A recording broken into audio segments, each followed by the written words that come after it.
Said Didu ungkap Bobi lobi pejabat di pesawat untuk kuasai 4 pulau Aceh. Analis kebijakan publik Muhammad Said Didu menyebut Gubernur Sumatera Utara, Sumut, Bobi Nasution melobi pejabat untuk mendukung pemindahan 4 pulau Aceh agar dikuasai oleh Sumatera Utara. Lobi itu dilakukan hingga detik-detik terakhir sebelum Presiden Prabowo Subianto memutuskan 4 pulau masuk wilayah Aceh. Saya tahu Bapak melakukan lobi sampai di titik terakhir kepada siapapun agar mendukung pemindahan 4 pulau ke Sumatera Utara, ujar Said Didu dalam program Rakyat Bersuara yang disiarkan E-News, Selasa, 17 Juni 2025. Said tak merinci siapa tokoh yang diminta Bobi. Namun, tokoh itu harus jauh-jauh terbang dari Jakarta ke Medan semata-mata untuk dilobi.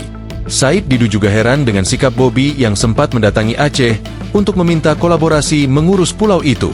Menurut dia, kewenangan dalam sebuah mengelola daerah tidak bisa dilakukan dengan kolaborasi. Itu bahasa maklar.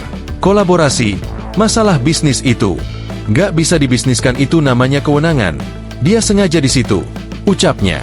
Dia meminta Bobi tidak mengulangi sikap seperti itu. Said berharap agar tak ada lagi pejabat yang membuat kebijakan berbasis maklar. Nasihat saya kena Bobi, saya kenal Bapak Anda. Saya berharap Anda sedikit mengikuti Bapak Anda. Jangan semua ke mertua Anda, katanya.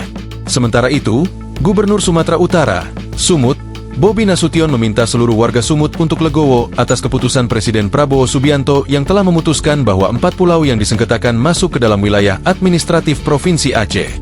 4 pulau yang disengketakan, yakni Pulau Panjang, Pulau Lipan, Pulau Mangkir Gadang, dan Pulau Mangkir Ketek, masuk dalam wilayah administratif Provinsi Aceh.